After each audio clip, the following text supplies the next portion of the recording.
Hello and welcome to another edition of Across the Nation Fantasy Football. I'm Michael Walsh. Today I come to you on location from beautiful Walsh Resort in picturesque Vancouver, Washington. Hoping the change of scenery will change my luck a little bit, as last week I only went 1-4. Don't expect that from me again. This week I think it's only appropriate to start with my own game, the Pullman Sleeper Squad going up against the G-Men. After last week's terrible performance, I'm going to need Tony Romo and Marion Barber to really step it up against the Bengals. I also hope the Cowboys defense can really set the tone for Romo and Barber, as they're obviously also going up against the Bengals. Other than that, Jonathan Stewart will look to continue his steady season against the Chiefs. Larry Fitzgerald becomes the #1 receiver in Arizona as Anquan Bolden's out indefinitely. And I recently picked up Lance Moore to pick up the slack for someone in New Orleans because nobody else seems to want to catch the ball. For the G-Men, with Darren McFadden on a bye and Randy Moss yet to get on the same page as new QB Matt Castle, they have to rely heavily on Eli Manning and Terrell Owens. I don't think it's going to be enough. I'll come away with another W. Your Mom, the renamed team in our league for this week, goes up against the Flagstaff Lumberjacks. ESPN's projecting this interstate matchup to come down to the wire. The Lumberjacks are hoping LaDainian Tomlinson will continue to improve against the Dolphins. If Hunter gets big receiving games out of Donald Driver, Reggie Wayne, and Antonio Gates, he could have a chance, but I don't think it's going to be enough. Aaron's running back core is loaded with Michael Turner, Ronnie Brown, and Brandon Jacobs. He also has deep threat receivers in Greg Jennings and Eddie Royal that can allow Drew Brees to have just a mediocre game and still give him the W. This week's Game of the Week, The Ranch is My Kind of Place, going up against Georgie's Lobster House. Both teams sitting at 2-2 coming off terrible performances last week. I realize it's early in the season, but I think this game could have huge playoff implications.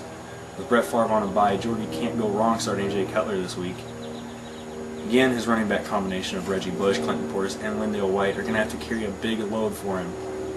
With Dwayne Bowe becoming the premier receiver in Kansas City, that also bodes well for Georgie. On Cole's side, the quarterback carousel just keeps spinning, and this week he goes with Kyle Orton. I don't think Kyle Orton is going to be enough. As always, he's going to need to rely heavily on Calvin Johnson and Deshaun Jackson to carry the load. Nate Kading could pick up a ton of points this week as San Diego goes up against Miami. I don't think Cole can overcome Georgie, though. The seafood restaurant keeps moving on.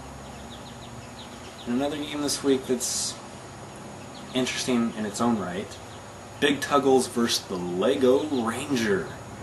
This toilet bowl could have been a lot worse, but both teams picked up surprising wins last week, and one of them will carry an unthinkable winning streak out of this one.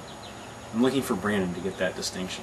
Kurt Warner and Larry Johnson will shoulder a heavy burden for both of their teams, and that bodes well for the Ranger. Brandon also has solid receivers to keep him in the mix, with Santana Moss and Hines Ward. Tuggles will counter with Adrian Peterson and Edgerrin James. The difference in this game could come down to a roster move, though. Both teams are missing one spot this week, as Leon Washington, for Brandon, is on a bye, and Joey Galloway for Eric is injured. If either team picks up on this, it could turn the tides really heavily in this game and determine the winner, and determine that winning streak, which probably won't happen again this year. So that's a big move for one of those teams. In this week's final game, Austin's G Wannabes goes up against the Houston Tri-City Bombers. Austin hopes he can carry the momentum of last week's upset win over Anthony into this week. He's looking for a big game out of Phillip Rivers against the Dolphins. Marshawn Lynch needs to come out of his slump this year. Ernest Graham could pick up a solid game on the ground too. Although I think the key is going to be his receivers. Austin's going to need a big game out of either TJ Houshmandzadeh or Wes Welker to keep this one close. A big game out of both could really, really set Austin up nicely, though. I still look for Austin to take it, though, as the Tri-City Bombers, they have their team's full of big contributors on terrible teams, and that's going to catch up to him at some point. His biggest guns are Trent Edwards, who has to slow down sometime this year, and Brandon Marshall. Brandon Marshall will put up points, but I don't know if it'll be enough to overcome what Phillip Rivers, Marshawn Lynch, Ernest Graham, TJ Houshmandzadeh, or Wes Welker can all do. Like I said, I think Austin's got this one. And that'll be all for this week. I'm going to go ahead and enjoy my time here at the resort. Enjoy a wedding later on tonight. Hopefully you guys are doing well at the Alamo. Keeping things clean, keeping it G-rated. that's going to do it. Have a good week.